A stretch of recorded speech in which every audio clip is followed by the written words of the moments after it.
ఏమి కేసీఆర్ ఏం పారిపోడు కదా, దేశం విడిచిపోడు కదా కేసీఆర్, చట్టానికి దొరకకుండా పోడు కదా, సాక్ష్యాధారాలను తారుమారు చేసే అవకాశమే లేదు కదా. ఇప్పుడు బెయిల్కి కూడా సుప్రీంకోర్టు చెప్పిన ప్రిన్సిపల్స్ ఏంటి? ఒకటి, చట్టానికి దొరకకుండా పారిపోకుండా ఉండాలి. కేసీఆర్ ఎట్లా పారిపోడు. 2, సాక్షుల్ని బెదిరించడమో ఇన్ఫ్లుయెన్స్ చేయడమో అది సాధ్యమే కాదు, అధికారం లేడు. 3, సాక్ష్యాధారాలని తారుమారు చేయలేడు, ఎందుకంటే ఆల్రెడీ సాక్ష్యాధారాలు సిద్ధ దగ్గర ఉన్నాయి. 4, అదే తప్పు మళ్ళీ చేయలేడు. ఆయన ముఖ్యమంత్రి కాలేడు కనుక ఇప్పుడు టెలిఫోన్ ట్యాపింగ్ చేయలేడు.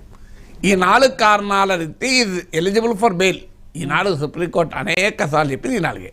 సో అందువల్ల జైలు అరెస్ట్ చేయాలా వద్దా అన్న దానికి కూడా ఈ 4 కారణాలు చూపితే విచారణ పూర్తి కాకుండా, దోషిగా తేలకుండా, నిందితుడిగా ఉన్న సమయంలో అరెస్ట్ చేయకూడదు. చేసినా బెయిల్ అయితే గ్యారంటీ. కానీ మన సమాజంలో క్రిమినల్ జస్టిస్ సిస్టమ్, మన దేశంలో ఎవరినైనా అరెస్ట్ చేయొచ్చు. నన్ను అరెస్ట్ చేయొచ్చు, మిమ్మల్ని అరెస్ట్ చేయొచ్చు. మీరు అలా అనడము పబ్లిక్ ఆర్డర్కు ప్రమాదంగా మారింది అని చెప్పి అరెస్ట్ చేయొచ్చు. ప్రివెంటివ్ డిటెన్షన్, నాగేశ్వర్ అనేవాడి విశ్లేషణ వల్ల సమాజం అల్లకల్లోలమయ్యే పరిస్థితి ఏర్పడుతుంది కనుక ఆయన ముందస్తుగా లోపలేస్తున్నాం. ఇవ్వచ్చు, తర్వాత సుప్రీంకోర్టు అక్షంతలు వేస్తుంది, హైకోర్టు అక్షంతలు, తర్వాత సంగతి. ప్రాసెస్ ఇస్ ద పనిష్మెంట్ అంటారు. అందువల్ల ప్రభుత్వాలు కావాలనుకుంటే ఆ ప్రాసెస్ ఆఫ్ పనిష్మెంట్ కేసీఆర్కి ఇవ్వచ్చు. లేదు, వ్యక్తిగత కక్షలు ఉంటాయి కదా. మీకు అమిత్ షాను చిదంబరం జైలు ఎత్తే చిదంబరం అమిత్ షా జైలు వేశాడు. మీకు జగన్ జైల్లో పోవటానికి అప్పుడు కాంగ్రెస్ ప్రభుత్వంతో చంద్రబాబు చేతులు కలిపాడన్నది జగన్ భావన. అందువల్ల జగన్ ఏం చేశాడు, చంద్రబాబు నాయుడు జైలుకు పంపాడు. ఇప్పుడు మళ్ళీ చంద్రబాబు నాయుడు జైలుకు పంపుతారా లేడా, ఇంకెందుకు పంపడం అని చెప్పి తెలుగు తమ్ముళ్ళు ఎదురు చూస్తున్నారు, క్వశ్చన్ చేస్తున్నారు కూడా. సో ఇలా వ్యక్తిగతమైన వాళ్ళు మనుషులే కదా. ఇప్పుడు రేవంత్ రెడ్డిని అసెంబ్లీలో పంపించిన తీరు, కొడంగల్లో ఓడించిన తీరు, చెంచల్గూడకు పంపిన తీరు, ఇవన్నీ చూసిన తర్వాత అవకాశం రాక మళ్ళీ వస్తుంది. Opportunities really come, when they come you should grab them with both the hands అంటారు. సో మళ్ళీ రేవంత్ రెడ్డి జీవితంలో కేసీఆర్ అరెస్ట్ చేసే అవకాశం వస్తుందో రాదు. సో అందువల్ల ఆ అవకాశాన్ని ఏమైనా సద్వినియోగం కానీ బట్ ఇస్ ఏ లీగల్. అందువల్ల మన దేశంలో arrest is not a legal question, it's a political question. 2 రకాలుగా రేవంత్ రెడ్డి పొలిటికల్ క్వశ్చన్. ఒకటి, Revanth Reddy is not an independent leader. ఇప్పుడు జగన్ అంటే చంద్రబాబు అరెస్ట్ చేయాలనుకున్నట్టు చేశాడు. ఎవరు అబ్జెక్షన్ చెప్తారు చంద్రబాబు జగన్కు? ఆయనే నిర్ణయం కదా, ఆయన ఎవడు అప్పటోడు లేడు కదా. సో ఇక్కడ అది కాదు కదా, ఇక్కడ అధిష్టానం కూడా ఉంటుంది. కాంగ్రెస్ హైకమాండ్ ఒప్పుకోవాలి అరెస్ట్ చేయాలంటే. సో మీకు జగన్ చంద్రబాబును అరెస్ట్ చేయాలంటేనే మోడీ అమిత్ షాలు ఒప్పుకోవాలి అని చర్చలు జరిగినాయి. సో ఇప్పుడు ఇక అధిష్టానం అనుమతి లేకుండా రేవంత్ చేయగలడా? తర్వాత మీకు క్యాబినెట్లో కూడా భిన్నాభిప్రాయాలు ఉండకూడదు. అన్నిటికీ మించి పొలిటికల్గా ఇది లాభమా నష్టమా అనే బేరీ చేసుకుంటారు. సో అందువల్ల నేను అదే ఇది 7 రీజన్స్ ఇంతకుముందు చెప్పాను, యూ మేడ్ బి పాపులర్. 8వ రీజన్ ఏంటంటే అల్టిమేట్గా ఏమి ఉండదు. ఇలాంటి కేసుల్లో ఏమీ కాదు. మీకు ఇప్పుడు చంద్రబాబు నాయుడు కేసు మనం చూసాం, ఓటుకున్నట్టు. అందులో అందరికి కళ్ళ ముందు కనబడ్డది కదా, రేవంత్ రెడ్డి డబ్బులతో దొరికాడు, అవునా కదా. చంద్రబాబు నాయుడు వాయిస్ ఉంది అక్కడ, అదేమి ఫోరెన్సిక్ అనాలిసిస్ చేస్తే ఆయనదా కాదో తెలుస్తుంది. అవర్ పీపుల్ బ్రీఫ్డ్ మీ అన్నాడు కదా. సో మనందరికీ తెలుసు చంద్రబాబు నాయుడు వాయిస్ అని, ఫోరెన్సిక్ అనాలిసిస్ తేలాలి. బట్ ఎందుకు ఏం చేయలేకపోయాడు కేసీఆర్? ఏమి చేయలేకపోయాడు కదా. అంటే మన చట్టము లా ఈజీ కాదు ఇలాంటి కేసులు తేలటానికి.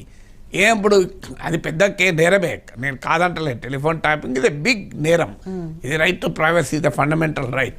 కానీ అది లీగల్గా కన్విక్షన్కి వెళ్తుందా, అది కూడా చీఫ్ మినిస్టర్కే వెళ్తుందా? ఇలాంటి నిర్ణయాలు చాలా మటుకు ఆన్ పేపర్ ఉండవు, ఏదో ఓరల్గా ఆదేశాలు ఇస్తారు. సో విధేయులైన అధికారులు అమలు చేస్తారు. దానికి ఇప్పుడు క్రిమినల్ కల్పబిలిటీని ఎస్టాబ్లిష్ కావాలి కదా. కేసీఆర్ చేయించినా అనుకుందాం, చేయించినా కూడా దొరకాలి కదా. దొరకడం చేయించుతారు, అంత తెలియకూడదు కాదు కదా కేసీఆర్. కేసీఆర్కు రాజకీయాలు అంత అనుభవం ఉందని చుట్టూ వాళ్ళు చెప్పరా, లేదా రిటర్న్గా సంతకం పెట్టి నువ్వు టెలిఫోన్ ట్యాపింగ్ అన్నీ చెయ్యి అని లిస్ట్ ఆయన మీద సర్టిఫై చేసి పంపుతారు. అంత అమాయకుడు కేసీఆర్. ఒకవేళ ఉన్నా కూడా ఓరల్గా చెప్తారు. ఇలాంటివన్నీ ఓరల్గా జరుగుతాయి. ఓరల్ ఆదేశాలు ఏమైతుంది అంటే నెంబర్లు ఇచ్చారు సంతోష్ రావు తోటి, ఎవరిచ్చిన సంతోష్ రావు పర్సనల్ తీసుకుపోయిస్తారా? ఇవాడికి ఇవన్నీ ఎట్లుంటుందంటే ఆన్ పేపర్ దొరకాలి కదా. ఇప్పుడు చట్టం ప్రకారం నేరస్తుడే కావచ్చు, కానీ ఎవిడెన్స్, మన దేశ చట్టాలు ఏం చెప్తాయంటే ఎవిడెన్స్ ఉండాలి. సో ఎవిడెన్స్ ఇప్పుడు క్రిమినల్ కల్పబిలిటీ కేసీఆర్ది ఎస్టాబ్లిష్ కావాలి. మీకు అనిపించవచ్చు, నాకు అనిపించవచ్చు, అందరికి అనిపించవచ్చు, కానీ అల్టిమేట్గా చట్టానికి కనిపించాలి, కోర్టులకు కనిపించాలి కదా. సో అందువల్ల ఇది ఆఖరికి నా అంచనా ఏమీ కాదు. ఆ పెద్ద పెద్ద అవినీతి కేసులు ఏమవుతాయి? ఇప్పుడు జగన్మోహన్ రెడ్డి మీద 1,00,000 కోట్ల అవినీతి కేసులు ఉన్నాయి. అంటే disproportionate income to known sources. ఏమైంది జగన్మోహన్ రెడ్డికి? 16 నెలలు జైల్లో ఉన్నాడు కానీ ఏమన్నా అయిందా ఇంతవరకు? ఈ సిబిఐ ఈడీ ఏమైంది చెప్పండి నాకు. సో 16 నెలలు జైల్లో ఉన్న ఏం కాలే. ఇట్లా ఏమవుతుంది మన దేశంలో? ఇప్పుడు మీకు 5 ఏళ్ళ UPA 2లో ఎన్ని కుంభకోణాలు చర్చ జరిగింది? 2G కుంభకోణం, టెలికాం కుంభకోణం, కామన్వెల్త్ క్రీడల కుంభకోణం, అసలు బొగ్గు కుంభకోణం అన్ని జరిగినాయి. ఎవరు అరెస్ట్ అని చెప్పండి కాంగ్రెస్ నాకు? ఏ నాయకుడు వారం రోజులు జైల్లో ఉన్నాడు చెప్పండి? National Herald case, Rahul Gandhi, Sonia Gandhi రోజు తిప్పుతారు. ఏమైంది? వీళ్ళు అరెస్ట్ చేస్తారా? సో అందువల్ల పొలిటికల్ క్వశ్చనే కాదు, అసలు అరెస్ట్ చేయడం కూడా అంత సులభం కాదు. అరెస్ట్ చేసిన ఎక్కువసేపు జైల్లో ఉంచడం సులభం కాదు. ఇంకోటి, మన దేశంలో అరెస్ట్ అయితే ప్రజలు అసహించుకుంటున్నారా? అవినీతి కేసులో అరెస్ట్ అయితేనే జగన్మోహన్ రెడ్డి 151 సీట్లు ఇచ్చిన ప్రజలు. అవేది అవినీతి కేసులు కదా, ఇట్లాంటి కేసులు కూడా కాదు కదా. మరి ప్రజలు ఎవరు అట్లా దాన్ని సీరియస్గా తీసుకుంటారు నాకు అర్థం కాదు. సో అందువల్ల పొలిటికల్లీ ఫుటైల్ ఎక్సర్సైజ్ అవుతుందేమో అన్న అనుమానం. ఏమవుతుంది? ఏమీ కాదు లాస్ట్కు. ఏమీ కానప్పుడు ప్రజలు ఏంటి ఇదంతా ఏం పర్లేక పని అంటారు. ఇప్పుడు అందువల్ల ఇవన్నీ ఏంటంటే మీకు ప్రాసెస్ పనిష్మెంట్ 4.5 గంటలు మనం అనుకుంటాం 4.5 గంటలు కేసీఆర్ను విచారించారని. మీకు తెలుసు, నాకు తెలుసు 4.5 గంటలు విచారిస్తారు. ఏముంటాను విచారించడానికి? నార్మల్ ముచ్చట పెట్టుంటారు. కేసీఆర్ ఏమన్నా టిఫినో టీనో ఇస్తే అయి ఉంటారు. చాలా లోపల వేరు బయటకు వచ్చిండ్రు. ఇప్పుడు ఆపరేషన్ 10 గంటలు జరిగింది అంటారు కదా, 10 గంటలు ఆపరేషన్ జరగదు. లోపలికి తీసుకెళ్ళి డ్రెస్సింగ్ వేసి అనస్థేషియా ఇచ్చి చాలా లాస్ట్కు డాక్టర్ వస్తాడు, వచ్చి వెళ్ళిపోతారు. తర్వాత కుట్లేసి తర్వాత మళ్ళీ కొంతసేపు అబ్జర్వేషన్లో పెట్టి తర్వాత బయటకు వస్తారు. అవునా కదా? ఇది కూడా అంతే. ఆ లోపల మనకి ఏం జరిగింది? 4.5 గంటలు కేసీఆర్ను నిరాటంకంగా ప్రశ్న వేసి చెప్పుకుంటున్నా పోయి అడుగుతున్నా. మీరు నేను మాట్లాడుకున్నట్టు ఉంటుందా చెప్పండి? మధ్యలో కొంతసేపు కేసీఆర్ వెళ్ళి నేను ఇంత వాటర్ తాగేస్తా అనొచ్చు, కొంతసేపు టీ తాగండి అనొచ్చు. ఇదంతా చాలా జరుగుతుంది. వీళ్ళంతా అధికారులు ఏమి కేసీఆర్కి ఏమన్నా అగర్భ శత్రువుల వాళ్ళంతా ఆయన దగ్గర పనిచేసిన వాళ్ళు కారా వాళ్ళు? కేసీఆర్ ముఖ్యమంత్రిగా ఉన్నప్పుడు సిట్లో ఉన్న అధికారులంతా ఆయన దగ్గర పనిచేసిన వాళ్ళు. వీళ్ళేమి ఏలియన్స్ కాదు కదా. సో ఇదంతా మనకు తెలియదు ఏముంటుంది. ఇవన్నీ 4.5 గంటలు మన మీడియా 4.5 గంటల పాటు నందిని హిల్స్లో కేసీఆర్ విచారణ. ఏముంటుంది విచారణ? అలా ఏమున్నది విచారణ? 100 క్వశ్చన్లు రాసుకొస్తారు. వాళ్ళు చెప్పదలు కూడా చెప్తారు. చెప్పదలు నాకు తెలియదు, గుర్తులేదు, నాకు గుర్తే లేదు, అన్నీ నేను చూస్తాను అంటాడు. నాకేం తెలుస్తుంది రాబాయి మీరు ఏం పడే మాట్లాడతానంటాడు. సో ఏమీ కాదు, లాస్ట్కు ఏమీ కాదు. దానికి ఇంత వేస్తే జనం పిట్ట కూతగనం అన్నట్టు ఉంటుంది.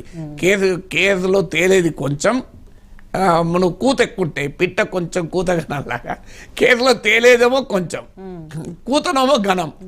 ఈ కూతలు మనం ఎన్నిసార్లు లేదు. మన ఇప్పుడు డ్రగ్స్ కేసులో ఒకరి తర్వాత ఒకరు సినిమాలను పిలుచుడు, లైవ్లు, ఇక మీకైతే పండగ టీవీ ఛానల్స్కి అయితే.